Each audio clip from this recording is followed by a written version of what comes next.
Ladies and gentlemen, it's time to start the show. Please put y'all hands together for my good friend, Mr. John Richardson.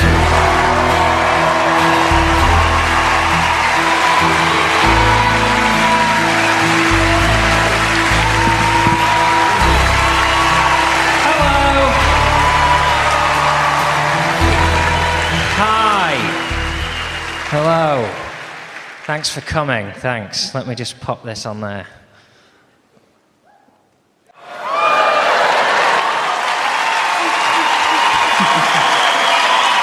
It's nothing. It's nothing. So, let's have some fun. Establish the rules. Hello up there. Are you all right? Are you okay? Are you specifically, are you okay? At 36 weeks pregnant. At 36 weeks pregnant? What's that? Is that 8 months? Yeah. And it's a 9-month sort of thing, isn't it? Just showing off my skills. All clued up on the old vaginas. I know all the facts. I've passed my theory, it's the practical. Just get there one day. So you're you know. I don't know the terms for the man. What do they call that? Father, isn't it? That's what they call that one. And what are your names? Hannah? Jim. Hannah and Jim. Good name, Jim. I'm drawn to you, Jim, because you're exactly the sort of man that if I saw you in the street would scare the shit out of me. I could tell your balls work by just looking at you, put it that way. I didn't even know that Hannah was pregnant. I could have just identified you as an impregnator. That's... What do you do for a living? I work in security. You work in security, I bet you do. I'll just stand next to things, John, and they stay where they are. That's what I do. Good. Well, anyway, thank you for coming. I hope you enjoy your evening. I plan to. This is nice, isn't it? You know, you only get to do rooms like this when you get to a level where people know who you are, and that has its good and bad points, as I discovered in Dorchester, where I checked into the hotel, and the girl on reception, no fucking clue who I was. Right, fair enough. I kept giving her clues, but she wasn't having it. I imagine 8 out of 10 of your rooms are taken. Nothing. Not just, no, we've got loads of rooms. So, have I got news for you? I'd like one! Anyway, she checks me into her room. She goes, room 16, right, off I go up the stairs, right. But the girl next to her on reception, she has recognised me, so she taps her on the leg. She goes, that's that guy. And she goes, what guy? And she goes, that Italian chef, Gino, And then she'd have gone, I talked to him for quite a bit, to be honest. He didn't sound Italian. It was more, you know, like if someone's left a Hoover on next door. It was that sort of noise. Oh, maybe it's that comedian, maybe he's here doing a gig, right? And then she's realised that I'm here to perform to people, and she's put me in the shittest room in the hotel because she thought I was a travelling salesman or something like that. She's gone, there you go, in this shit room, you're only going to cry in it anyway, aren't you? So she panics and she phones the room, right? When I get to the room, the phone is ringing, and what she means to say is, it's been brought to my attention that you might be about to tell 500 local residents that this hotel is a shithole. Because I've given you no reason to doubt that this hotel is a shithole. But would you like, I'll give you a cheeky, better room and we'll just never mention this, we'll pretend it never happened, right? That's what she meant to say, but she's panicking now, so she came out with something slightly less welcoming. Here's what she said. She went, hiya, it's reception here. We know who you are, and we know what room you're in. Which just scared the shit out of me, if I'm honest. Oh, really? Well, I won't be masturbating in this room then. Thank you very much.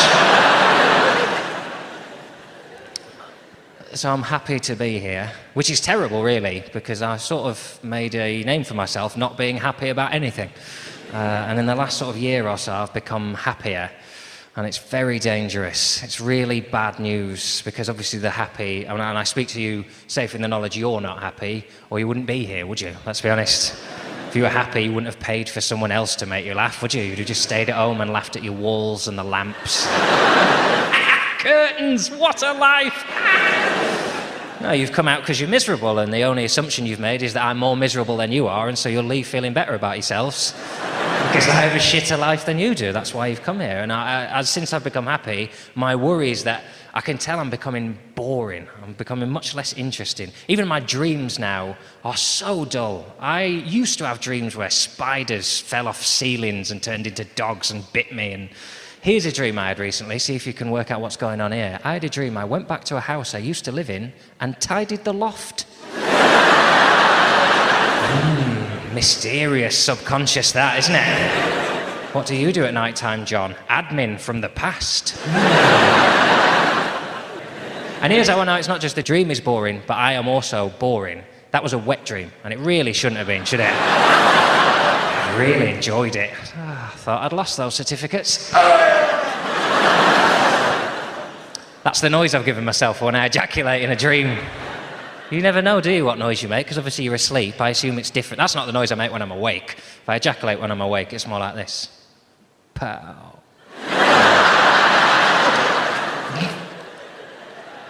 But at night, I imagine it's something different. What I've given myself, it's the noise of an elderly Jewish American man going to the shops, and a bird shit goes right down his neck. That's what that noise is. I gotta go get myself some bread for the...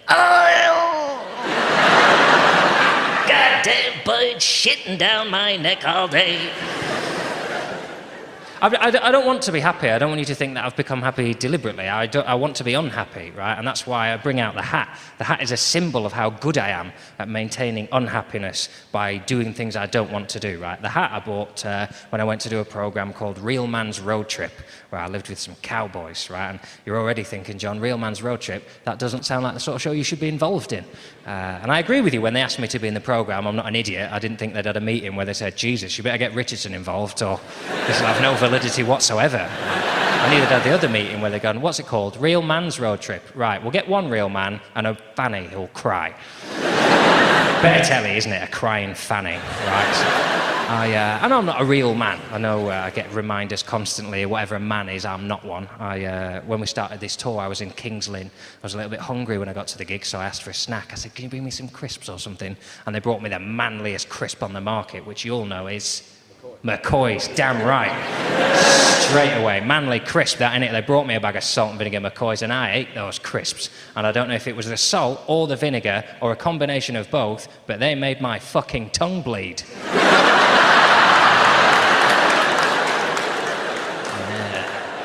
Pretty manly shit, that, isn't it? And I'm no fool. I know that the cowboys of America will not be impressed by that sort of response. Why is that boy crying? I had some crisps. I don't know if it's the salt or the vinegar, they've done me a real mischief. I don't generally do, sort of laddie, manly things. Most of the things I do are contrary to what a real man would do. I'm even trying to cut down my drinking because I've been made paranoid by the news. Half a bottle of wine, they say, is borderline alcoholism now. Correct me if I'm wrong, but when you open a bottle of wine, it lasts for 2 nights. So you have 2 goes to drink it all. So half a bottle a night isn't alcoholism, is it? That's a fucking deadline.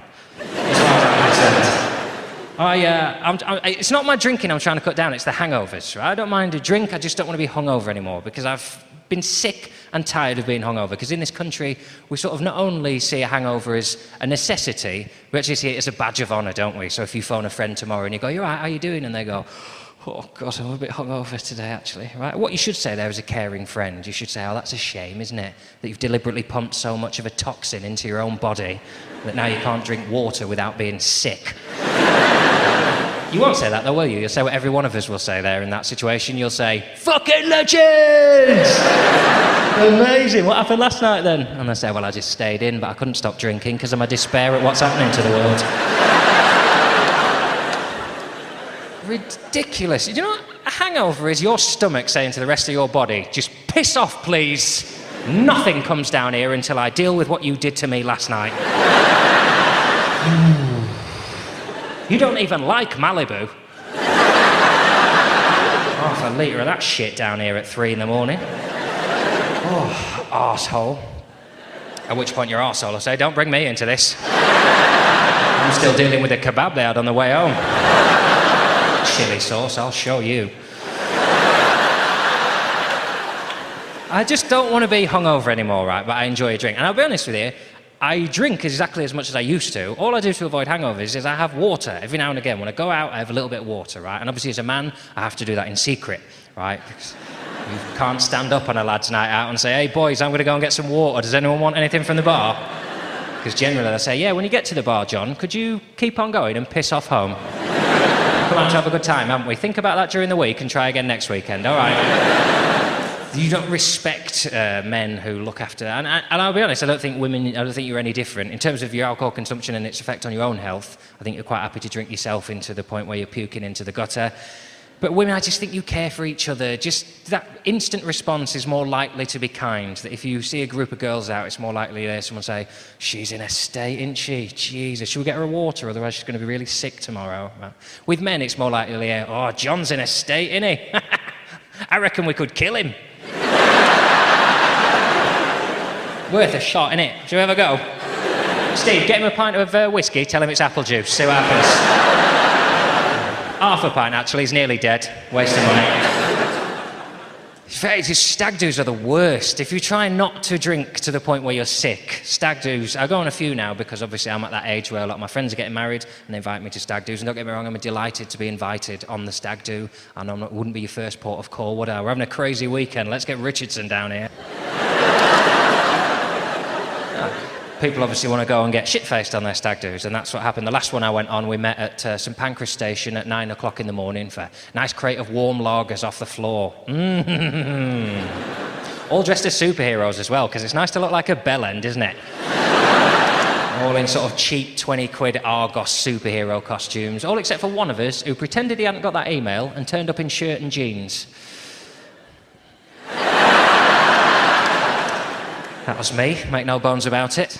I didn't want to look like a dickhead in this country. I thought, fair enough, when we get to Germany, don't mind being a dickhead, no one knows who I am in Germany. Sometimes people recognise me here, and I'd rather they didn't get to work and say, yeah, I saw that little one off 9 out of 10 cats on the train. Yeah. I think he's had a mental breakdown. Yeah. He was dressed as Batman, crying. I just thought I'll dress normally in this country, right? So we get there, we're all drinking our lagers, and Spider-Man spills his, it goes all down here, looks like he's pissed his pants. And I'll be honest at this point, it looked less like a stag do and more like a Fathers for Justice reunion.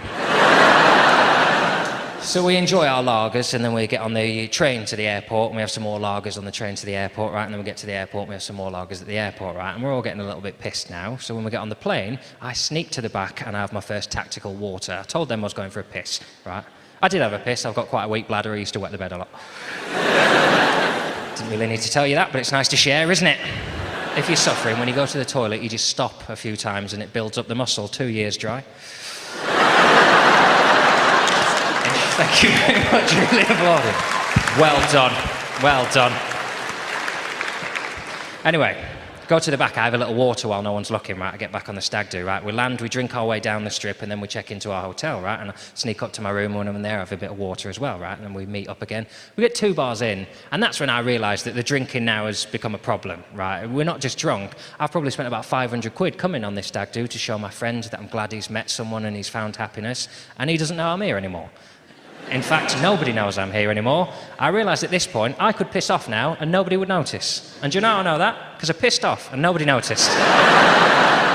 Just went, I heard the phrase, we better wipe that sick off him or we won't get in the titty bar. And it's very much a parachute phrase, that, for me. Not just on stag do's, if I hear it in the library or in Asda. I think things are about to go badly here. I'll make a sharp exit. So I told him I was going to the toilet. I went back to the hotel. I went via a garage where I bought a big bag of crisps that you can't buy in this country, which is the only reason I travel, really, in search of new crisps. And I just stayed in the hotel all night. I watched the first session of the World Snooker Final, and I had one of the best evenings of my entire life. Thank you very much. Really was incredible. I like crisps, I like being in hotels, and I really like snooker. Snooker is the best. Snooker is basically tidying up disguised as sport. Unbelievable what they've managed to pull off there. You get a big messy table, and whoever tidies up the most wins. That is evolution in action, that is. They even call it clearing up. Oh, he's cleared up lovely there. He fucking has as well. What a treat. I tell you, if you've never been to see it live as well, after the game's finished, someone comes out with a little hoover and hoovers the... Pow. Get right in them corners, right down the end, get all the dust. Oh yeah, just touch me with those white gloves on. Imagine that, it'd be like being done by an angel, wouldn't it? Old Jan Verhaas, these big hands. But so... Anyway, sorry. Completely forgot you were here then. Just getting tugged off by a snooker referee in my mind there. Odd how happy I was as well. Really nervous as well, because while I'm watching the snooker, I'm thinking, oh, I'm going to be in trouble here, because when I go down in the morning, they'll all say, he's the one that left, make him drink piss, and they'll all piss in a glass, and I'll have to drink it. I went down in the morning, they went, hey, fucking amazing last night, wasn't it? And I went, yeah. Didn't even know I'd gone, didn't even realise. I wasn't lying either. Ding Junhui come from 4-0 back to going 4-all at the end of the first session. Absolutely electric in a way no stag do could ever be, as far as I'm concerned. But I do regret it, because when I went down for breakfast, they all got stories, and someone's just wandered off and come back with a tattoo and a dog. I was like, I should be doing stuff like that. I've never done anything. You know, they say in your life you only regret the things you don't do, and there is some truth to that. And one specific moment in my life that I just wanted to prove to myself that sometimes I can do something that would be out of character for me. I was in the Lake District on my own, just went for a little walk, packed a little lunch with some cheese and red wine, and off I went on my walk. It's not supposed to be a funny bit, those of you who are laughing at that. It's supposed to be a romantic image I'm creating there, not just, you got your lunch, have you wanker? Little sandwich bags. I went for a little wander on my own, and it was out of season, there was no one else around, completely on my own, and it's edifying that, isn't it, when you, even in this modern world, you can still find space where there's no one around. I saw a red squirrel. It was an amazing Thursday, really was cracking. And then I saw up on the hillside there, I saw a weeping willow tree, and I thought, you know what, I'm going to go under that, and I'm going to have a little moment to myself. I don't tell you this through any pride. I'm not telling you because I'm delighted to share with 3,000 strangers the day I sent off for a wank under a tree. I hope it seems out of character. That's exactly why I wanted to do it. I just wanted to, do you know what? That's exactly the sort of thing I wouldn't do. And there's no one around for miles. When I'm not advocating doing this on the bus or on the high street. I'm just saying sometimes just, do something impulsive, right? And couples get to do it, don't you? You go outside and you do it, and then you go to dinner parties and you go, oh, where's the weirdest place you two have ever made love? And they go, oh God, well, you know the A40 was that little chef? Yeah, well. One night, and we go, oh my God, we've done it there as well, isn't that weird? Is it weird? You think you're cool just because there's two of you, it's an act of love and romance. It's still disgusting. Don't delude yourselves. I'm not allowed to join in that conversation, am I? I can't kick the kitchen door in and go, I've had a wank there!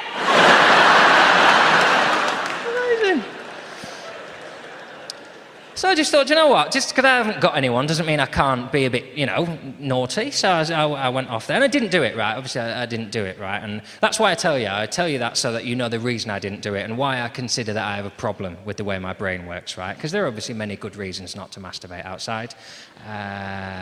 Fear of being caught, midges, wasps, that kind of thing. The reason I didn't do it right, I got over there and I thought, you know what, I'll just do the thing here, there's no one around, no one's ever going to find out about it, right, I'll just finish the job. And then I thought, what if I do the thing here to its logical conclusion, right, and then at some point in the near future they find a body nearby.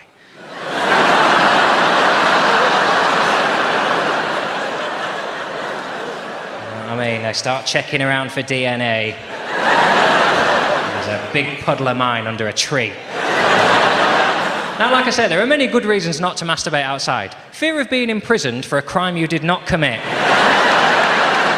It's just a brain working too hard to deprive a life of any joy, right?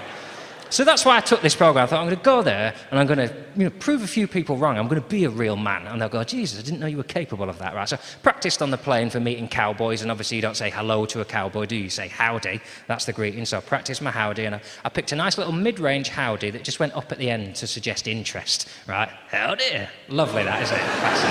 I thought, where do you meet cowboys? You meet them in a saloon, don't you, with the swing doors, right? So I practiced that. Don't push them, that's weak. Kick them, don't you? Just kick them and walk in. Oof.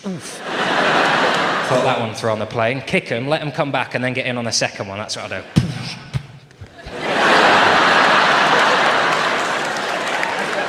confident man's entrance into a bar, that, isn't it? Hello, dear. Hello. I drop the skip when I do it for real, I thought, right. Got out there, looking forward to this, right, meet some cowboys, right. I got there, and the first problem was we didn't meet the cowboys in a bar. We met them in the field, where they were doing boy things to cows, which is... That's what their job is, isn't it? But they don't say that because it sounds weird. What do you do? I'm a cowboy. That's cool. What do you do? I do boy things to cows. Can you leave my house, please? I could see them over in the field, these two cowboys, right, and they had this bull, and they were sort of penning it into the corner like that. It was kicking, right, wandered over for my greeting, right, and he didn't open with what I was expecting to. What he opened with instead, he went, "Get over here, boy, I need you to take this knife, slit open the nutsack on the top of this bull, reach inside his body, grab his testicles, and pull the testicles till he ain't in the goddamn bull no more."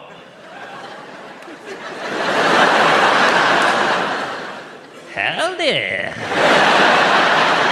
Sorry about my voice, I had some quips on the plane.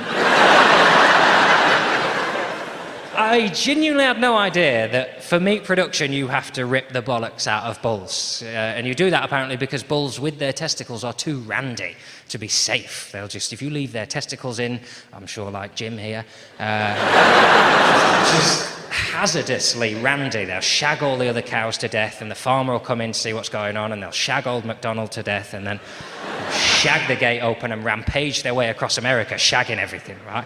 So you take the testicles out to subdue the bull, right? And I have to tell you, that may work in the long term. It certainly doesn't in the short term. In the short term, it rather pisses them off, if I'm honest. And I did not want to rip the testicles out of a bull. And here's why I tell you this. Here's why I want you to know how good I am at being unhappy, right? Because I decided there and then, not only did I not want to rip the testicles out of that bull, I also didn't want to eat meat anymore. And that's what I did there and then. Not only did I not come back a cowboy, I came back a vegetarian. Unbelievable. And I'd say that was 2.5 years ago. That is a decision that has made my life absolutely shitter. Every day, every meal now, even ones that didn't used to have meat on, like cornflakes. I just think, oh, this would be lovely with a bit of veal on it, this one. It's not so much missing the meat, it's what you're forced to eat instead of meat. It's good for if you are trying to keep your weight down but you don't want to exercise, because you end up skipping a lot of meals because they're pointless. Do you want the... Nah, I'll see you at dinner time, we'll try again. Tofu. What is tofu? Disgusting? Yes. Don't know what's inside it. The worst one I have to eat is halloumi now. Yeah. What I really like is a cheese that doesn't melt when it's hot and squeaks when you eat it. Halloumi? Oh, yes, please.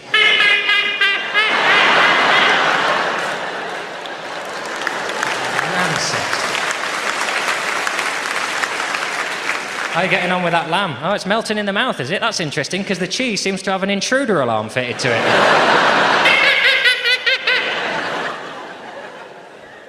I still eat prawns. I'll be honest, I still eat prawns, because what else am I going to have in a curry? Carrot? I'd rather kill myself, thank you very much. Honestly, if you phone an Indian takeaway and say, "Can I have the vegetarian?" they just stop listening. You might as well be saying, "I don't really like flavour or texture."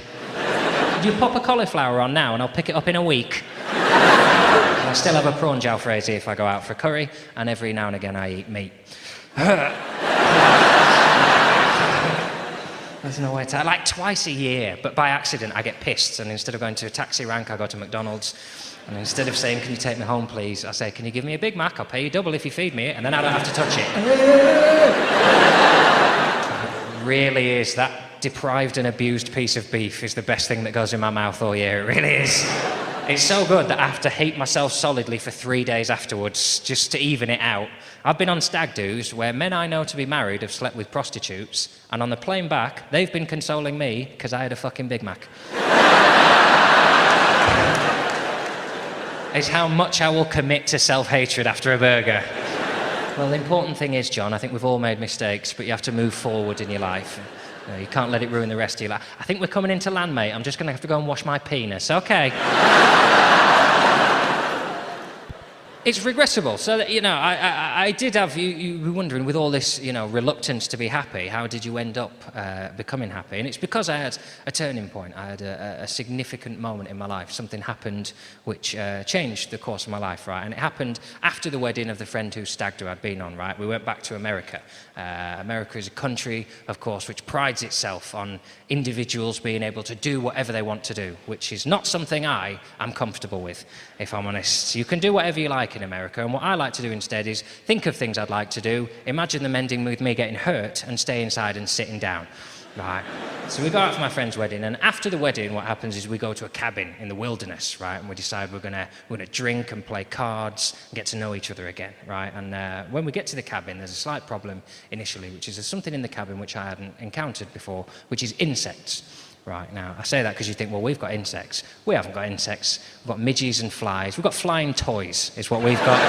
In America, they've got things called hornets and a thing called a cockroach. Now, if you've never seen a cockroach before, they're about the size of a Labrador. If you imagine that Labrador is driving something like a Fiat Seicento, that'll give you an idea of the build of the thing right now. With most insects, I'll be honest, what I do is I scream and I run away from them. That's my first policy, but obviously you can't do that if they're in your house. You have to deal with them a different way, and policy number 2 is to stand on them. I'm not proud of that, but let's be honest, there's billions of them, so I'll just... Right, now, the problem with a cockroach, you stand on a cockroach and absolutely nothing changes. They just carry on about their business, dragging you along with them. If you could get on 2, you could ride them into town like that. Built like tanks they are, right? So I have to elevate to option number 3, right? And option number 3 is to drink until I can't feel them crawling all over my flesh anymore. Because obviously, as we all know, that cockroaches crawl in your mouth while you're asleep, they lay eggs in your stomach and you die. So what I do is I drink an awful lot of whiskey, right? And by the end of the evening, as the smallest one in the group, I'm now what you would call royally shit-faced. I go up to bed, pop a little plastic bag over my head so they can't get me while I'm asleep. I'm not an idiot. Yeah, I drink a lot of whiskey, right? I go to bed, come down in the morning, I'm feeling very sick, right? And my only hope is that all my friends feel as sick as I do, and that's the end of today, isn't it? They say, what do you want to do today? I say, I really want to sit still and not say anything, and then sporadically look out of a window, think of some toast, and be sick. I get down there, they're all fine, because they're bigger than me, and they're not scared of anything like insects, so they're planning the day out, and my mate goes, hey, John, there's a lake down the road, we're going to go and see if we can hire a speedboat. I just can't tell you the many ways in which that's not what I wanted to do with my day, right? When he said that, I heard it in the voice of Michael Burke, because I grew up watching a programme called 999 with Michael Burke. We all started with things like that. If you haven't seen the programme, what it was is people nearly died, and instead of chalking that up to experience, we used to reconstruct it with actors for fun. And you'd have Michael Burke's sobering commentary so you could really enjoy it, right? Because, let's be honest, they might as well have called that programme Sometimes Dickheads Get What's Coming to Them. Uniquely moronic people on that programme.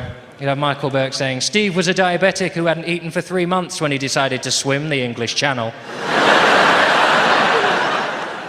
This is going to be a fun one. Everyone gather round. Bring those crisps I brought back from the holiday.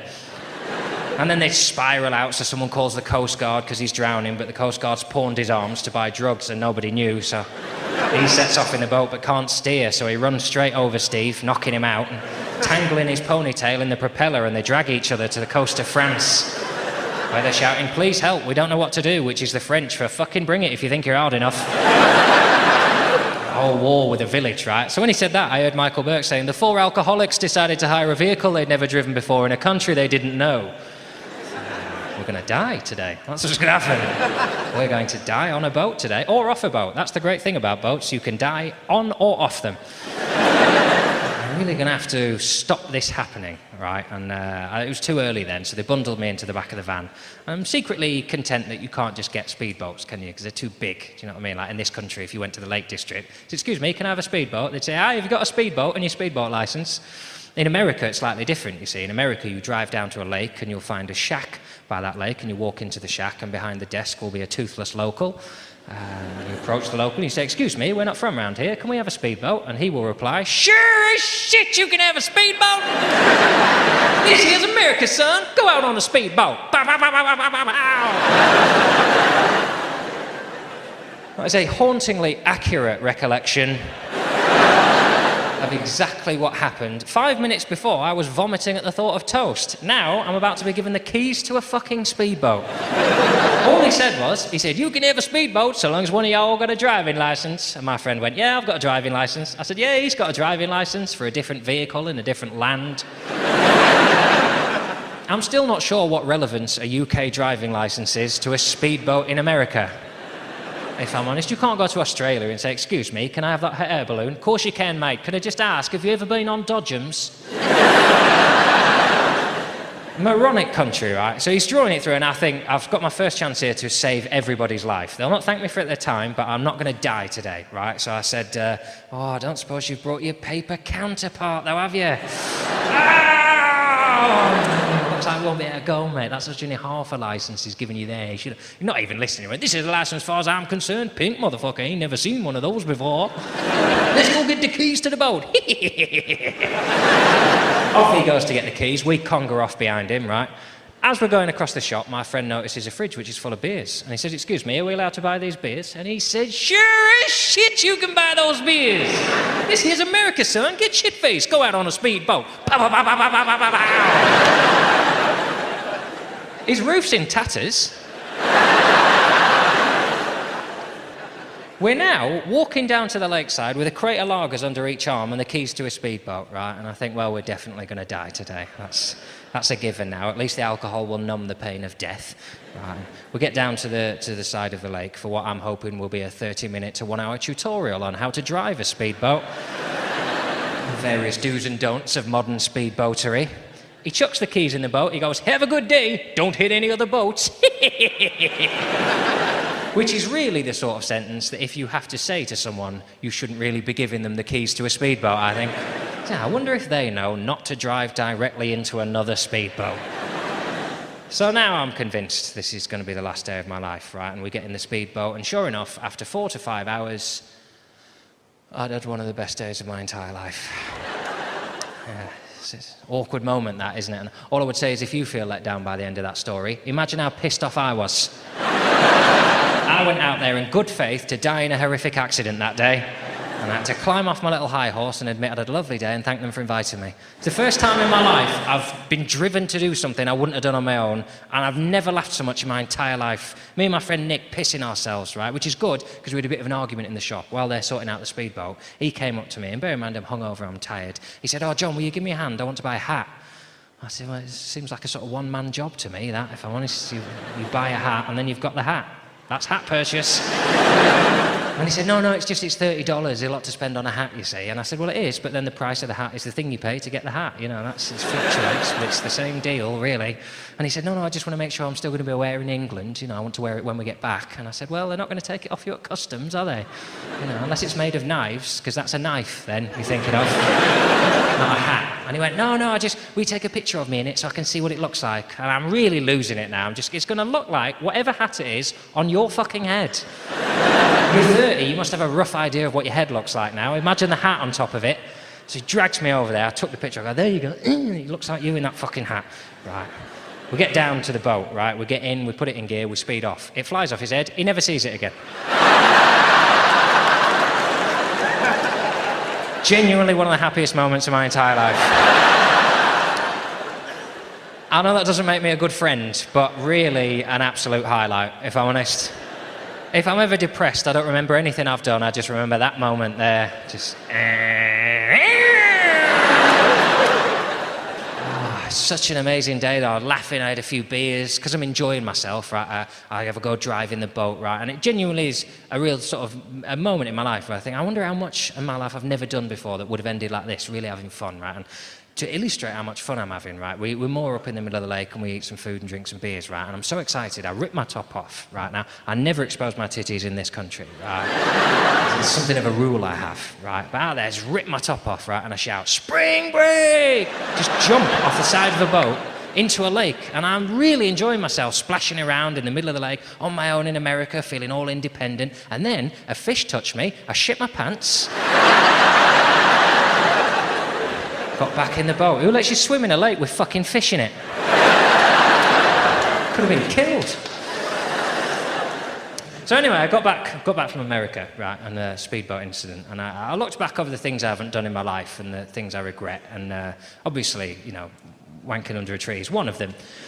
It's not the main one, if I'm honest. The main thing I regret when I look back at my life is relationships. That's the thing I've never done because of this part of my brain which assumes things will end badly, right? And the reason I assume relationships end badly is the overwhelming majority of evidence. Seems fair, doesn't it? I mean, I would believe in relationships a lot more if when you saw old couples who've been together all their lives at restaurant tables, they were pissing themselves laughing and just, you fucking take it. Oh, he's done that joke again with the Parmesan. Every night for 60 years, it still makes me raw.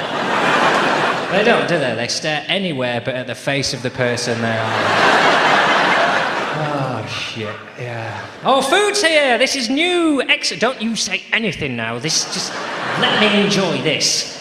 I know you're there, I can smell you. And what happens if you are single and you have been for a long time, what you find is people will try and say encouraging things to you. I have friends who can say, oh, don't worry, John, there's someone out there for you.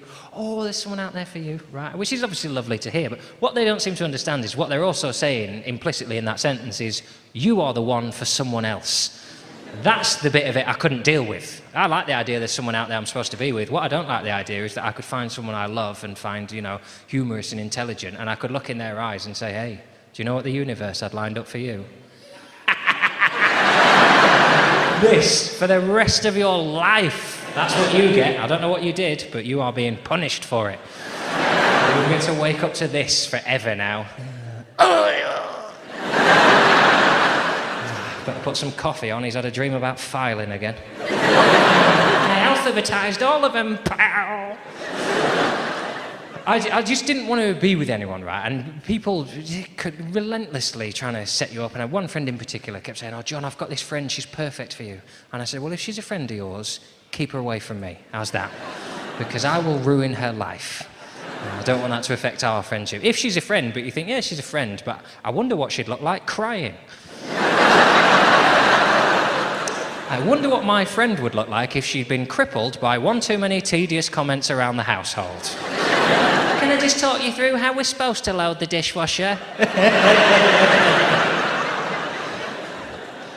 If that's the future you've got in mind for your friend, then you carry on with this little mission. But otherwise, leave me out of it. That's what I thought was fairest, right? But she didn't leave me out of it. What she did is then she introduced this person to all my other friends. So my other friends got on board and then had a house party and they all got on me at once. They said, oh, you should meet this girl, John. And then she said, oh, I'm telling you, John, you're going to end up marrying this girl. And that really pissed me off. Because she's mapped my entire life out there, hasn't she? With a girl I've never met before. She's basically saying, yeah, there's someone out there, John, who likes snooker and sandwich bags, and that's basically all you need, isn't it? Because there'll be no need for chemistry with you, because you're such a simple little twit. So I got really annoyed. I thought, right, I need to end this now. I need to put an end to all this. So I said, right, give me a number then. And they all got really excited, and I got a number, and they said, oh, do you want a name? I said, no, that'll do. I stored it in my phone as my wife. Look what a dickhead I am. Right? Because I didn't want to get into a conversation. I didn't want to have to say to them, look, do you know the reason I haven't got a girlfriend is because I don't like myself. I don't want to be with anyone. It's too much information to share with your friends, right? The reason I didn't like myself through my 20s is, one thing, I don't think I'm a very good person, right? And that's because, although I do good things every now and again, I'll be perfectly honest with you, I don't do good things so that the world gets better. I do them so that people see me do them and they like me more. I'm happy to admit that. That is why I do most of the good things I do, and there'll be people in here who are like me, and you'll know you're like that, because every now and again you'll do a good thing by accident and nobody will notice, and you'll be pissed off. That's not a sensible reaction, is it? Good people shouldn't think, what a fucking waste of time that was. Could have kept that money. Good people think, oh, well, good deeds, is it in reward? Right, I was in a pub, right, I bought a drink, I held my hand out for the change, right? It's not the biggest hand you're ever going to see in the world, but, it, you know, a few quid will slot in there lovely, right? So go on, pop it in there, right? And most of it went in there, but then a pound hit that bit, right? Quite a heavy coin, isn't it? And that's quite a spongy bit of the hand, so it didn't just flick off, it went boom. Right? And I watched it, I couldn't go after it, could I? Because I dropped these ones, and I had my pint in this hand. So I watched it fly through the air and land right into a charity collection bucket. Awkward, right? And when I say bucket, I don't mean like an actual, I mean those things to shake, where that gap is only just big enough for a pound on its side. As a shot from there, it was absolutely remarkable. Right? If I'd meant that, I would have been the coolest person who's ever given money to charity. I'd gone, cheers, that one's for the charity, see you later. But obviously she knew I didn't mean it, right? So she's not looking at me, the barmaid, thinking, oh, what a lovely guy giving that pound away. I know what she's thinking. I can see her face. She's thinking, oh, look how annoyed he is. I was annoyed because you can't say anything there, can you? You can't say, you haven't got a key for that, have you? I didn't mean that. That was it wasn't an accident, it was your fault. I told you where I wanted it and you sliced the pass. You owe me £1 and another one for the distress. Give me £2, please, right? I didn't know what to say to get out of this situation, right? So I stared at the thing and I could have been there 15 minutes, I have no idea, right? And then I thought, I know what I'll do. I'll get out of this situation using my sense of humour. Which is a slight problem, because if I've learned anything since I became a comedian, it's that I'm not funny. Not in real life, out and about, you know, when you fire out gags. I just make people tense, because I try too hard, and it's weird. I do little voices and act shit out, and you know, like the rhythm of humour is supposed to be fast, isn't it? People are chatting, you go, oh, bada-bada, and someone will go, oh, bada-bada, and they go, ah, bada-bada. Not those words, obviously, but the rhythm of it's there, isn't it? If I do a joke, it tends to go, oh, bada-bada, and I'll go, oh, bada-bada, and I go, oh. What do you think he meant by that? It doesn't seem to fit in with anything that's happened in the last week. I'll just tell you what I said, and this will be the best illustration, right? I'm there holding my hand out, right, and I looked at her, and I looked down, and I noticed the charity that was being collected for, right? So here's my little zinger to get me out of this situation. You can have this. I said, oh, knowing my luck, I'll probably end up getting prostate cancer now as well.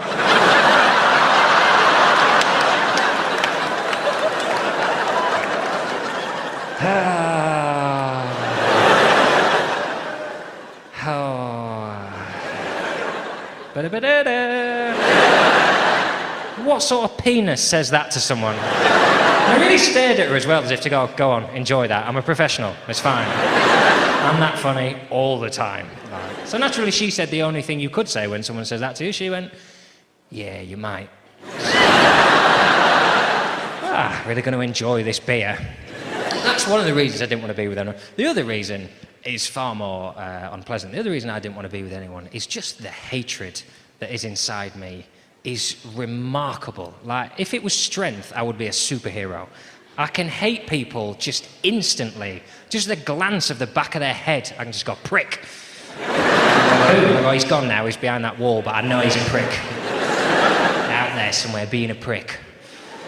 And it's the hatred that everyone in this room, you'll feel it once a year. You get it once a year where you're having a bad day and you just take it out. In your head, you take it out on someone whose fault it isn't. You get to the train station and there's someone in front of you whose ticket won't go into the thing. And they seem to think that the solution to that is to try exactly the same thing 1,000 times. Shoving it in there. The train left hours ago, still there. Ticket's eroded, hand is just a bloodied stump. And you come up behind him. On a normal day, you see that, and it's annoying, isn't it? But you know it happens. You go, oh, Jesus, you've never been on a train before, right? You go around the barrier. I'm sure there are good people in here who would see that and think, oh, I could help in this situation. Oh, excuse me, are you okay? Oh, that's your seat reservation. Just turn it round, okay? And just go, oh, don't worry, we'll do it. Take care, bye. I'm not one. But then you have that one day a year, don't you, when it's out of your control. Everything from the minute you open your eyes has been shit. And then at like 5:30, this is the last straw, and you come up behind him, and before you can even stop yourself, you say, oh, I wish you were fucking dead. You catch yourself, you know, I'm not that person, I didn't mean it, right? But in that second of selfishness, all you can think is, if you died earlier today, I'd be through that barrier by now. Holding up my existence. I feel like that most of the time. And not about individuals, I elevated beyond that. I now hate just society, just all the time. And summer is the worst, right? I like winter. Winter's a good time for me, because obviously in winter people stay inside, don't they? And they eat stew and they cry. It's a good season for me, winter. Just put veg in and cook it until it's just been in there hours. There you go, Swede. Fuck you. I'm staying there until I'm ready for you. I'm too tired to chew now, it's November. Chewing was June, now I just need mush to shove in this thing so I don't die.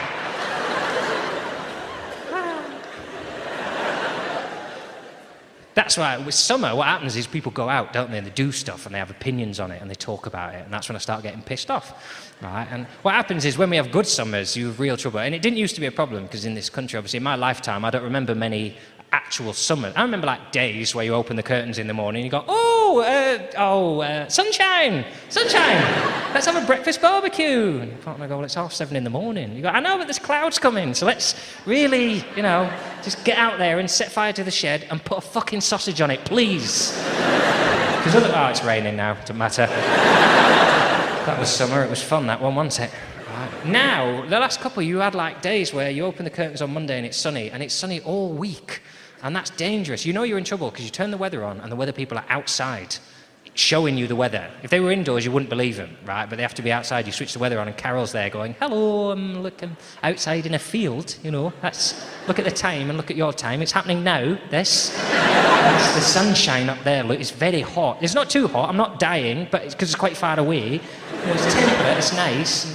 And I know it looks like it's just on me in this field, but it's actually, because it's so far away, it's on all of us. We're all experiencing sun. And I know it's Monday and you've got to go to work, but don't worry, it'll still be sunny on Friday as well. Right? And that's the bit where we all go, I beg your fucking pardon.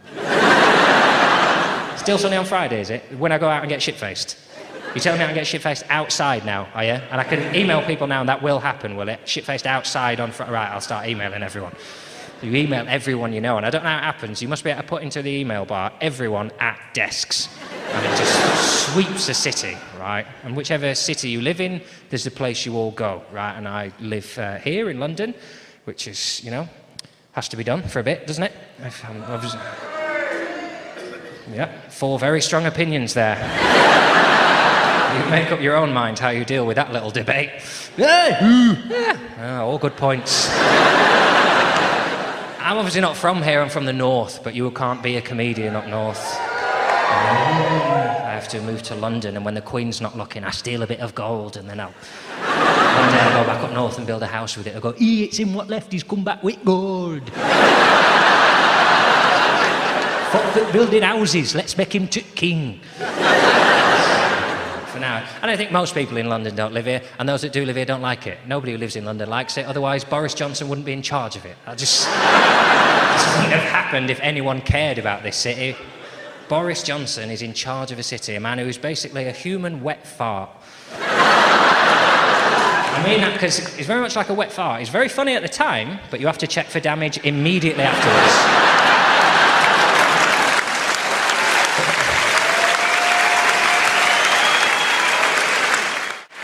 What's amazing about Boris Johnson, right, is you see like a clip of him a fortnight where he's trapped down a well or being bummed by a dog or something like that. What you forget is he's at work all the rest of the time doing shit. He's in there, right, and he'll leave. He's leaving in a year. We're going to find out what he's been up to all the rest of the time. The new mayor will come in and go, he was turning the Thames into custard from the bottom upwards. The bottom 6 foot of it now is custard. He's just written here, I wanted to see if you could run across it. Ha ha. Unbelievable. So anyway, what happens in London is everyone goes to the river. Everyone migrates to the river when it's sunny, and they all started emailing each other. This time this year, last summer, they all emailed you, Ian, mate, you seen the Bertie Beaver? Right? I don't know the rhyming slang for weather. I haven't. Something like that, wasn't it? Bertie Beaver, West Ham legend. Right. And they go, yeah, I've seen it, mate. Sunshine, innit? Funshine. Do it out the bumshine. You coming down the river then Friday night, 5 o'clock, get shit-faced and go, no, fuck that, mate. 4 o'clock, work through lunchtime, 4 o'clock. Yeah, nice one, that was a bananas, 2 for £1.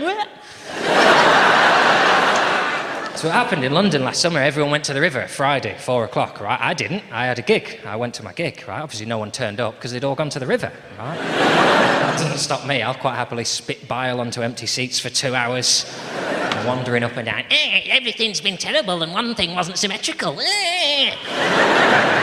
Come out of the gig. I get to Waterloo at about 11 o'clock at night. I just want to go home, right? And that's when I realise the carnage that has happened across London. A whole city pissed more so than any stag do I've ever seen in my entire life. And you can tell that because there were no groups of 2 people, right? No 2 people are sober enough to walk in tandem with another person.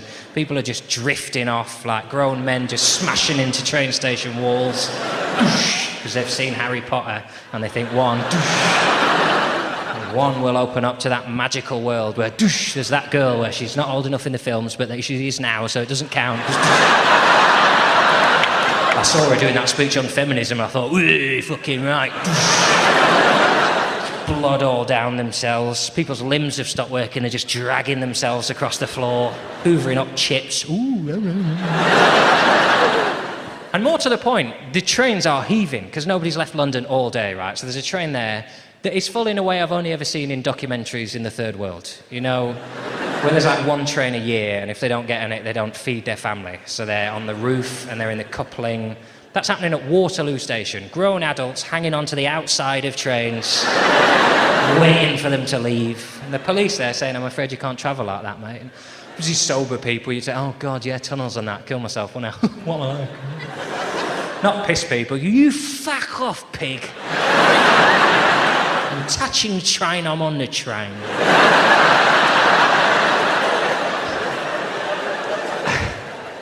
You know if people are starting on the police, this is going to be a tetchy evening. Well, I ain't getting on that train, and I ain't getting home, right? And then they realise there's one left to be announced, right? And I think if I don't get on that, I'm screwed, right? And I've got a good chance, because I think when they announce the platform number, I'm the only one here who can still read.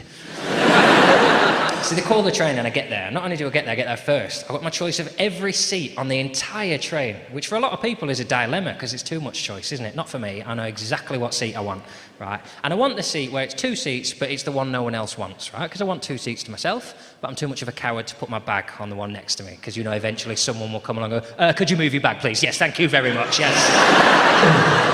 Yeah, I thought you were going to get this one, and I'm here now, aren't I? Yeah, look at that. I'm just going to touch you as well with that leg.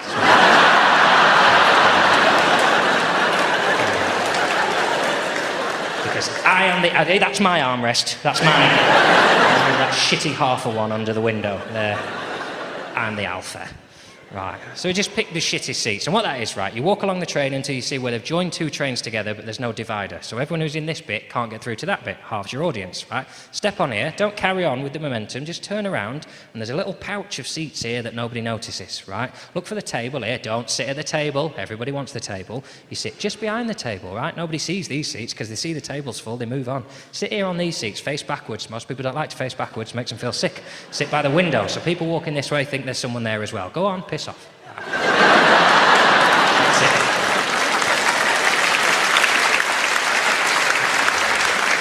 Get to my seat and I tuck myself into my little ball of self-righteousness and I think, right, we're going to be all right, we're going to get home. And then the train fills up around me, people on the table, someone sits next to me. Just before we pull out of the station, there's the unmistakable sound of something hitting the back of my chair, which is definitely a human head. You can tell by the sound of it. I think it's either someone who's passed out, or more excitingly, someone who's running for the last train and thinks, shit, I'm going to miss the last train. Maybe if I cut my head off and throw it on the train, I can get my head home, roll back to the flat and call a taxi to get my body. No one's ever thought of that. I'm a genius. It isn't, it's just a girl behind me who's passed out, her body's not having it, right? And then I sort of want to know how she's got on the train, but I can't turn around because I'll make eye contact with someone and they'll think I want to talk to them. So I go, oh, you got a face, have you? I've got a face, mate. I was born in Bermondsey. Oh, fucking jeez. Just keep tucked in. I find out what happened, right? Because what's happened is a man has carried this lady onto the train, a South African businessman, right, has carried the woman onto the train. And all he needs to do there, he's got to go and get another train, right? So he's not with her. So he needs to just tap these 2 people here and just say, excuse me, could you help this woman off the train at New Malden, please? I don't know if you can see, but she's absolutely fucked. I'm not actually going to stay and help. She's your responsibility now. Okay, take care. Cheerio now. Bye-bye. That's all he's got to do, but he spots an opportunity here where he thinks, hang on, if I announce to the whole carriage that I've carried this lady onto the train, they'll all think I'm a gentleman hero, right? So instead of doing that, he shouts to all of us, somebody's got to help this woman off the train, please! I've carried her as far as I can, but I can do no more. What a world, what a world. And he's the first individual I take time out to hate. 2 reasons I hate him. First of all, if this girl is that drunk, you're not helping her, are you, by putting her on a train? If she's that drunk, she's better off on the platform with the police or back with her friends than she is hurtling towards Portsmouth at 100 miles an hour. No offence to Portsmouth, but let's be honest, anyone in this room, if you woke up tomorrow and found you were in Portsmouth, your first thought wouldn't be, well, what a wonderful opportunity to explore the historic town of Portsmouth. You'd think, oh shit, I'm in Portsmouth. I don't live in Portsmouth. Right. Second of all, if we trace back why this girl is that drunk, it's probably because an hour ago he was in a bar with her and he liked her, but he knew his personality was abhorrent. So what he did is every time she asked for a drink, he got her a larger one, right? And she got drunk and they came out and the air hit her. And instead of doing the gentlemanly thing, what he did is he thought, oh, I better put this one on the train. I fucking broke it. He's not a hero, is he? He's just a piece of shit. Dumping a girl on her own on a train, right? But then these two, they bail him out because they went, oh, that's okay, we'll get her off the train, right? And I hated them as well.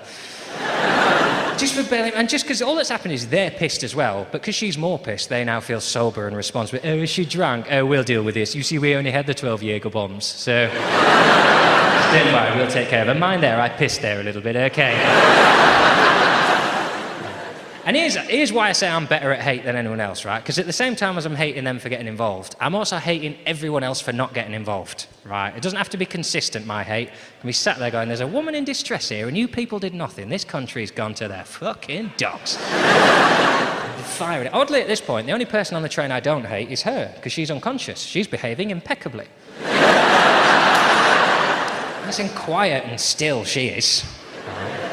Anyway, he gets off the train, they're helping her, I sort of start to calm down, the train goes, I think, it's all being taken care of, John, it's not your responsibility. And about 5 minutes into the journey, there's a sound from behind me of sort of a semi-thick liquid hitting the floor, about 4 feet, and I think, she's never having a can of soup. That's a bold snack on a train, that, isn't it? Heinz Big Soup, I think, from the sound of that. Right. It's obviously not, she's just been sick, right? She's puking on a train, which is the point at which she wakes up. Puking on a train she doesn't remember getting on, so she gets upset, she starts crying, and the crying causes her body to convulse, which makes her sick again. Right, so she's a perfect little sandwich of misery going on behind me.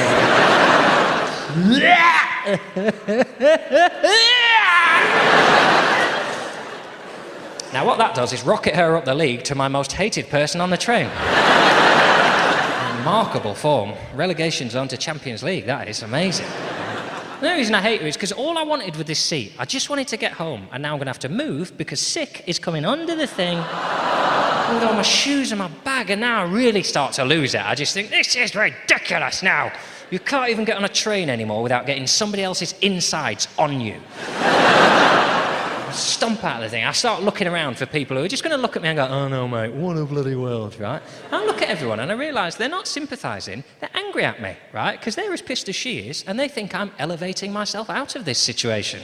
They're looking at me going, oh, look at Mr. fucking Clean Shoes. Mr. Lardy's arse too good to have arse sick all over him, is it?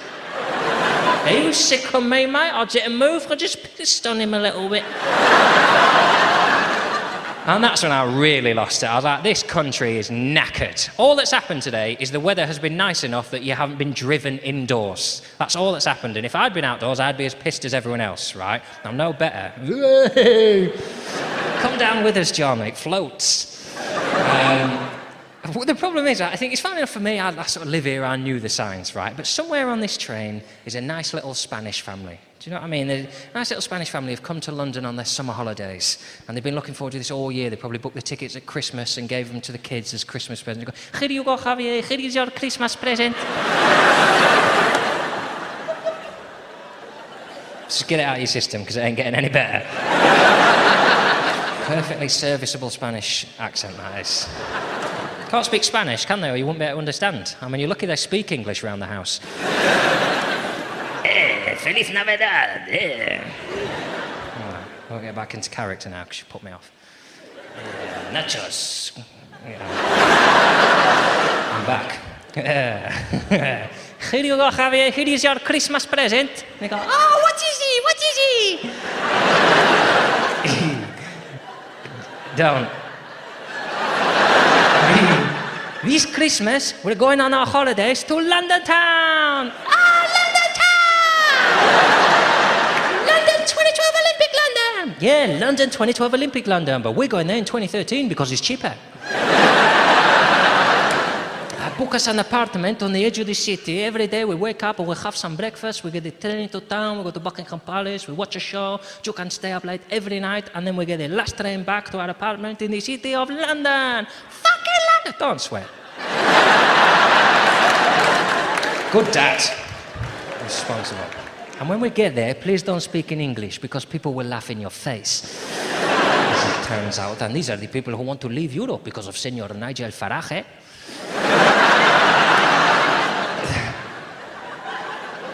On this train now, this nice little Spanish family who came to London because they watched the Olympics and all that bullshit we put out. We went, oh, London, yeah, we all wear matching tracksuits and we help each other, do come. Now they're seeing the truth. They're on this train and they're going to go back to Spain, aren't they? And their friends are going to say, hey, how was your holiday in London? And they're going to go, let me tell you something about London, yeah? You get the train in London? Fuck me.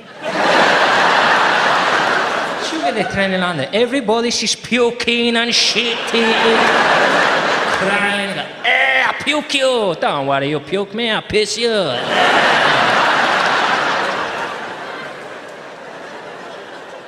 You have to swim out of the fucking train. And then their friends are going to say, Jesus, why was everybody so drunk? Was it the festival or something? They're going to go, no, it was his sunshine. They wake up in the morning, they say, I don't know what that is, I better drink until he's gone away again.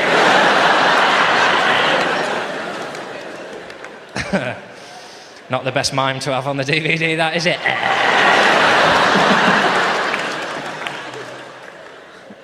The only time I hate, like, all of us with that just universality is when I watch Take Me Out. That's the only other time.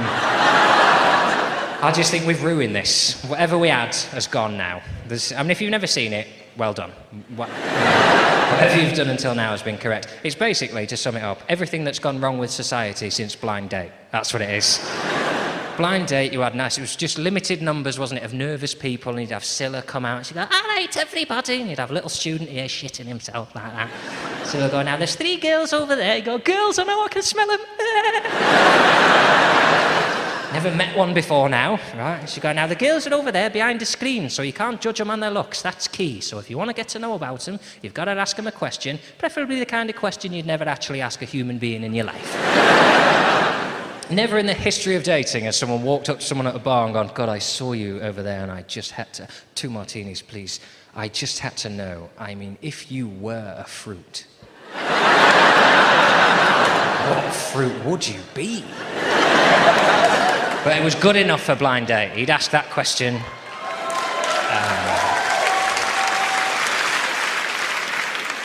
She'd trot round, she'd ask the question of the girls like that, and he'd have 3 girls here, and they were gradually less nervous. That was the fun of it, wasn't it? They get cheekier, right? So the first girl's too nervous, she's just passed out on the floor. Second girl's, you know, perfectly normal girl. She'd go, oh, I don't know, cherries. People like cherries. Oh, they've got a stone in. Oh, I don't know, give me more time. She'd go, no, there's no time for that. Number 3. Right, and number 3 is our favourite. She'd go, bananas. We go, way!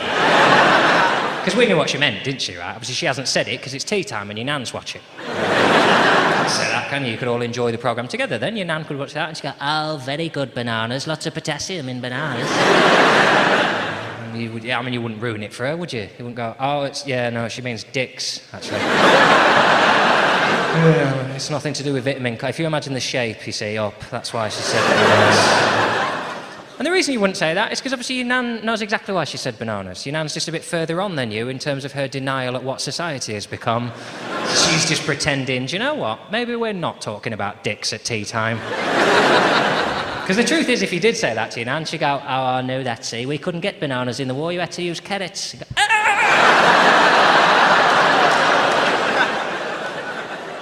It was just a better time, a time of innuendo and play. There was no sex on Blind Date, was there? Just get to the end and she'd go, do you want to pick one of the girls, love? It doesn't really matter because we got you on as a joke and they're all going to be gutted when they see your face. And it shapes people, it shapes how you feel about dating. I grew up with that and I thought, that's from, you know, one day I too will appear from behind a wall and disappoint 3 women at once. We don't need to have sex, we'll just have a game of Scrabble somewhere and we'll never see each other again. That'd be nice. Now it's Take Me Out, which is just basically live shagging.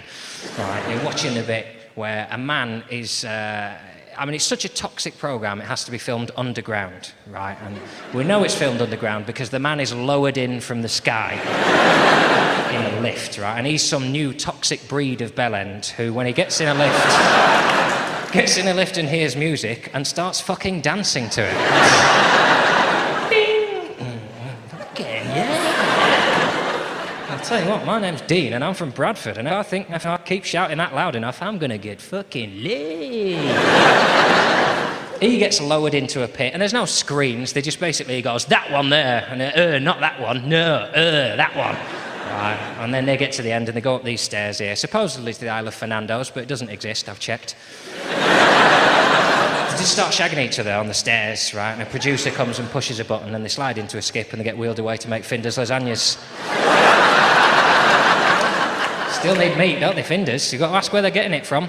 They're sexually desperate, that's where. I thought, well, that'll be my destiny. That's how I'll meet a girl one day. I'll be walking past a hotel and they say, oh, you're here for the cleaning convention, Mr. Richardson? It's just downstairs. Press the button and I'll hear the music and I'll think, oh, shit.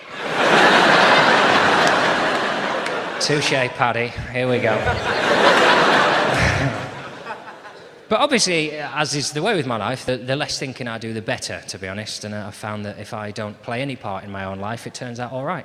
Because what happened is I went to a bar, and this girl that everyone's been trying to set me up with, she was in there, and we met each other and we started talking. I was so freaked out the first night that I just didn't know what was happening, because it's bad enough meeting someone for the first time, but being told that you're not only going to get on with them, but you're going to end up marrying them, just mind-blowing. So and then we get to the end, and I think, well, that's taken care of that. That's, I've probably put her off quite enough with my personality there to stave off any future happiness. She'll go back to my friend, she'll go, yeah, no, I met him, he's, isn't he? He really talks like that, doesn't he? I thought he just did it for telly, but I was stood next to him going, and then like a couple of weeks later, I went to something else, and she was there as well at random, and we're chatting away. And then now I've got time to be nervous now, because she comes over and she likes me, and that's, oh shit, she likes me, and then I like her, and that means I need to start being, you know, like that guy. I'm like, not that guy. I don't know who that is.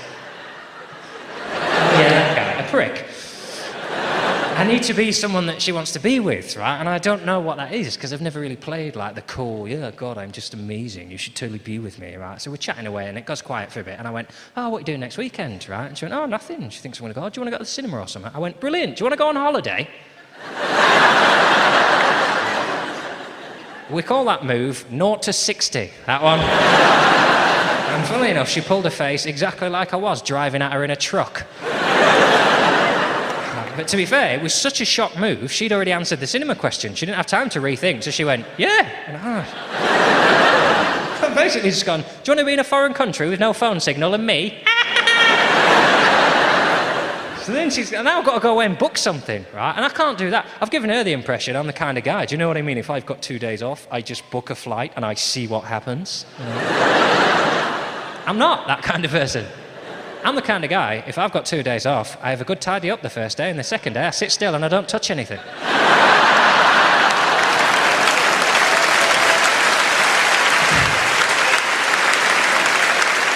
This is not going to end well for us, right? So I need to go through my Rolodex of countries. We're not 2 days, can't go too far, right? So look at countries, and I judge countries very quickly when I go there, because it's your holiday, innit? You want to have a good time, and little things can ruin that. So Cyprus is off, because I've been there. It's nice and sunny and that, but I don't know if you know this, they've still got seeds in their grapes. It's not good enough, is it, when you're on your holiday? Oh, I'd love one, thank you. What else have you put weapons in? No, Cyprus is off. Crete's off as well. I went to Crete, lovely. Home of the first civilization we had as a society, the Minoans, right? I went there, you know, learn and enjoy myself. They've got a little bin in their toilet, and that's full of other people's shitty toilet paper, that. Found that out quick. What's this for here? Oh, you wipe on your... I'll be at the airport. Even like my own shit, just the minute it's gone, just flush, never happened, never happened. Probably next to other people's. Oh, God, no. I'll come back when you got history and pipes. You send me a text. So opt for Portugal, right? I think Portugal's far enough away that it's romantic, isn't it? It's like, oh my God, he just took me to Portugal. But it's not so far away that there's a lot of travelling, it's weird, right? So book it, we get to the airport, and very obvious at this point, she did not think this was actually going to happen. She is scared. She's answering questions I didn't ask, so I say something like, oh, do you want something to eat? And she said, oh, I don't know, really, I've told my dad what flight we're going to be on and when we're going to be back. It's a curious answer to my question. Quite the riddle, this young lady.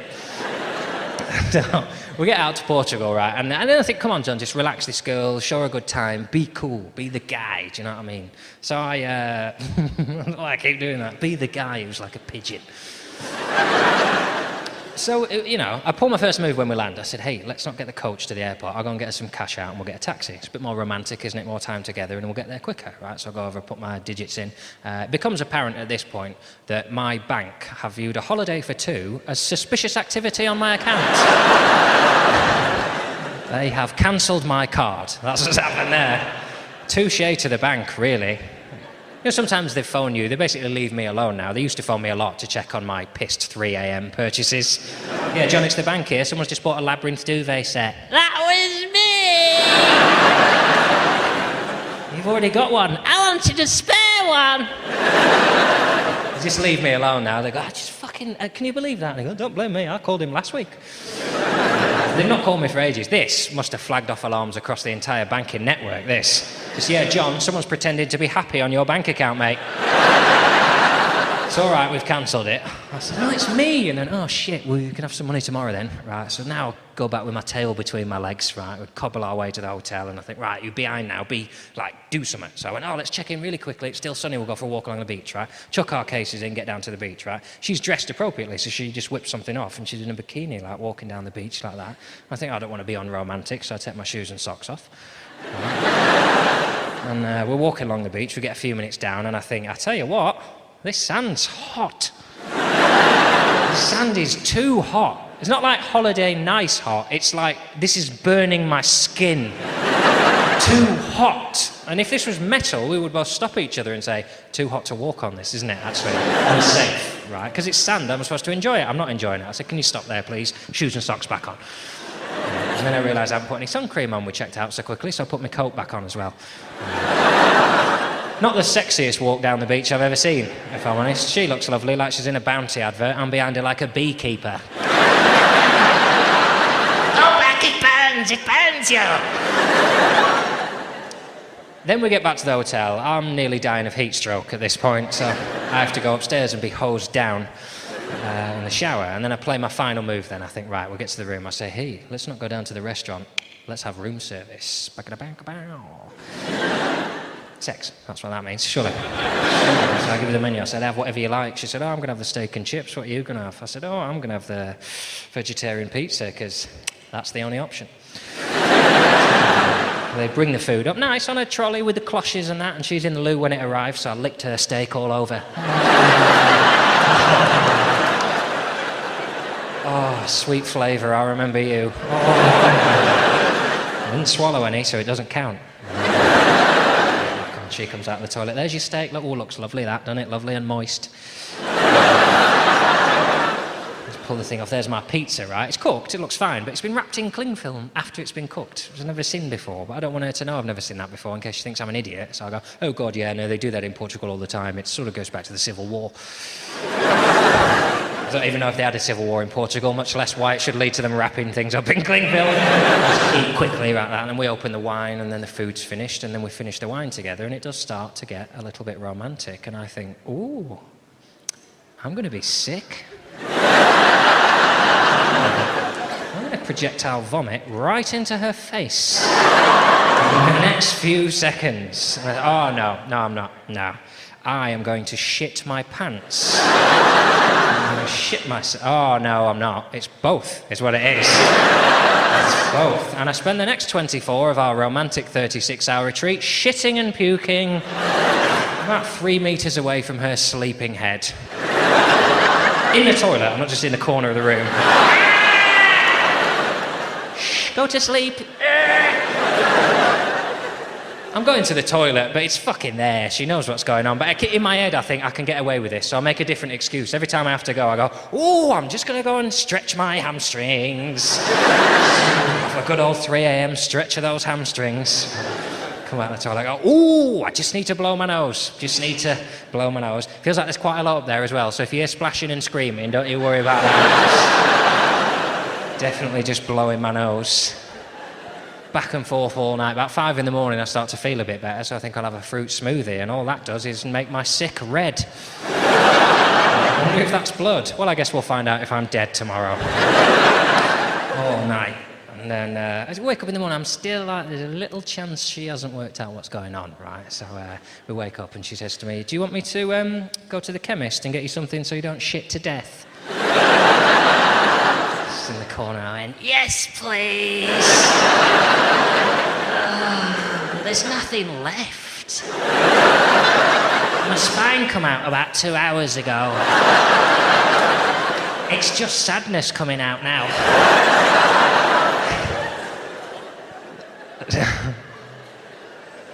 She goes to get me medicines and things, and I'm well enough to fly back, right? And we get back, and obviously you just think, well, that's that happiness dealt with.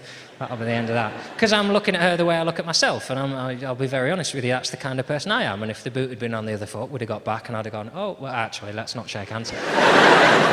Probably never see each other again, I think, should we? Because that was really horrific. Really. I know you couldn't smell it because it was yours, but I'm going to need therapy now. It really is. You didn't mention that early on, that you couldn't leave the UK without exploding. I'm going to go this way, you go that way, and no, keep my case, have it incinerated. I don't want anything from this weekend to ever touch me again, if you don't mind. But she's better than me, so much better a person. So when we land, she just goes, oh, that was a shame for you, wasn't it? What do you want to do next? I'm like, are you high? Did you see what I did out there? I mean, in a way, it's the best thing I could have done. Because once you've done that on a second date, what can you possibly get wrong in a relationship? Once you go, oh, I've put a red sock in with that white's load. Yeah, I've seen you shit the bed. I think we'll probably ride this hurdle, don't you? I'm not recommending it if you're on a first date. Don't think, oh, I might shit everywhere later. I'm just saying instantly I knew that she would look after me and she wouldn't judge me on the worst points, right? So, I mean, obviously we're together because what else can I do? We go out now, she's in my house now, touching stuff, moving it around, fine. Absolutely fine, because we're in love, and I work nights, so when I get back, she's asleep and I move it all back. Just going to stay down here and have a whiskey and put the knives back in the middle of the cutlery drawer. As per the argument. I don't really think I've got better at it either. I don't really think I've settled into this new life. I remain a bellend. Everything I do, like the first bit of post we had that had both our names on it, I thought that's a significant moment, isn't it? So I called her down the stairs and I said, oh, we've had our first letter with me and you, come down. I took a picture of it, right? I had to delete the picture of my friend in the hat. Not happening. I said, oh, come downstairs, and she said, oh, what is it? And I opened it. I said, oh, it's a bill from the council because I don't get single occupancy discount anymore. Oh dear. Good moment to flag up that, isn't it? She said, oh, what does that mean? I said, well, it's basically an accurate figure to the penny of how much more it's going to cost me to be in love with you, really. you pop back upstairs, I'm going to do some sums. Love versus council tax. I wasn't lying either as well earlier. That is a direct quote from our relationship, that one. Can I just talk you through how we're supposed to load the dishwasher? I noticed that you've put this is the sharp chopping knife here, but you've put that facing upwards. I just wanted to know, really, are you trying to kill me? What if I'd slipped? Or is that the game, is it? You fill the dishwasher, I empty it, slice my hand open, bleed to death. You get the house. Good luck paying the council tax. That's gone through the fucking roof. Where you going? I haven't finished. Come back, please. This is the wooden handle chopping knife. It shouldn't be in there anyway. You don't soak wood, do you? Look at the laminated list. Complete bellend. The only reason we're together is because I've discovered a thing that you can do in relationships, and if you're in one or not in one, this is useful information to know. There's a thing you can do which is called lying. Right. What that is, it's an absolute godsend. It means you get to do one thing, but tell them you've done another, and your relationship is basically salvaged as a result, right? I'm not talking about big things like affairs or stealing, just little things like, for example, we have separate toothpaste now, right? And I've told her that's because she likes the whitening toothpaste, but I need the sensitive gums one because I have sensitive gums. I don't have sensitive gums, I never have. We have separate toothpaste because she squeezes the tube from the middle and it makes me want to jump out of the window.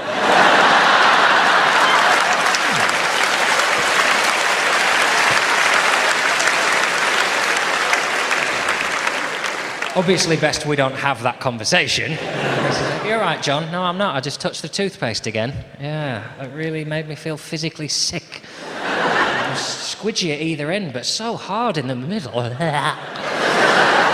How do you know when there's none left? Because there's none left. No, you're supposed to roll it from the bottom, aren't you? That's better. Do you mean better or just less fun? That's it. So now she has hers over there. She's got hers that she can mangle and garrot and do trap in the door or have driven over by tanks. So whatever she does that makes it look that way. And I've got mine over here like a little minty sleeping bag. Oh, yes. So tight. Oh. Incredible.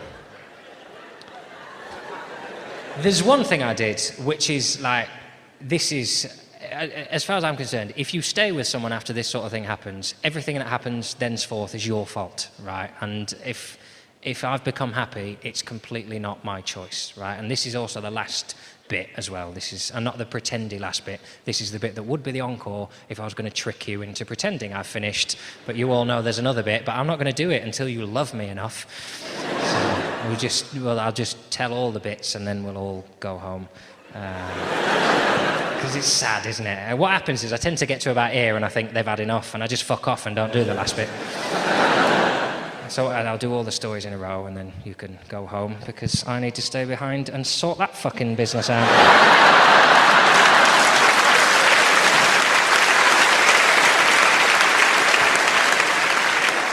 Probably thinking I haven't noticed that that's been following me around for the last 2 hours.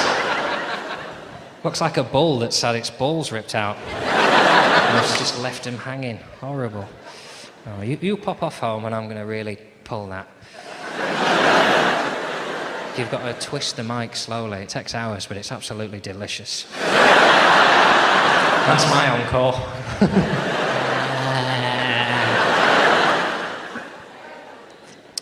What happened when we first started going out, me and this lady? Obviously, we met by chance at this bar, as I said, and we had a few drinks. We went back our separate ways, right? And then a few weeks later, I bumped into her again. And obviously, you know each other a little bit more, so we had a few more drinks, and we're a bit further on. So, come the end of the evening, without giving too much away, we did not go back to separate houses. She came back to Casa del Rico for a good time. Mainly, I think, because she doesn't know I call it that. Want to come back to Casa del Rico? No, I don't, and kill yourself. Bye-bye. I'll just call it my house when I'm talking to civvies. I said, do you want to come back to my house? And she said, yeah, we went back to my house, and I did my best.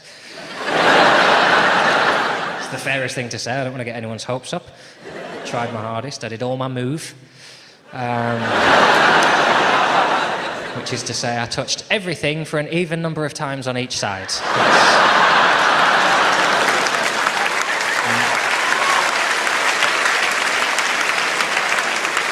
That's what I'm packing in the bedroom. I may leave you unsatisfied. I will not leave you unbalanced. And you're lying there at night thinking, he only did that one twice. I'm getting there. Tip for the gentlemen in the room, don't count out loud. That's, creates the impression you want to finish. 5, 6, next. My turn now, and all my bits are symmetrical. You're welcome. All my bit. Anyway, do whatever, and then go to bed, and wake up in the morning, and I drive her to the station. Right? Not straight away again, because I know something about lovemaking, and that's not the way you wake a lover, is it? Uh-oh. Tick-tock, fuck off a clock.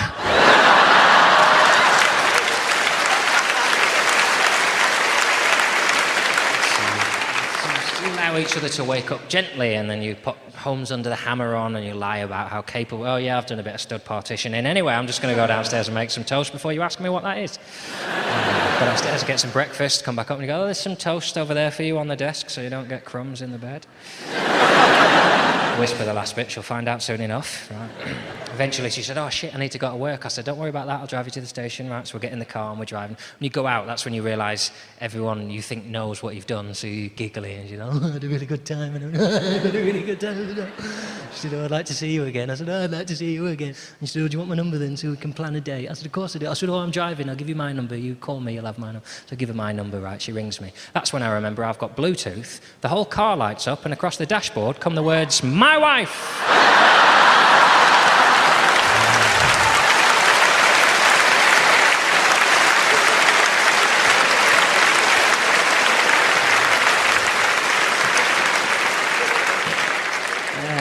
I forgot I already had a number.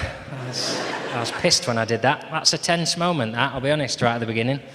I might as well have just pulled my top off and had a tattoo that said, "I'll kill you and wear your skin." I'm glad you've had a good time. I've been following you for months. Don't you throw away a lot of broccoli? People do, don't they, because it goes soft, but it's still good for soups. And that, if you'll believe, is the last line of the show. So, no real excuse for that, is there? Thank you.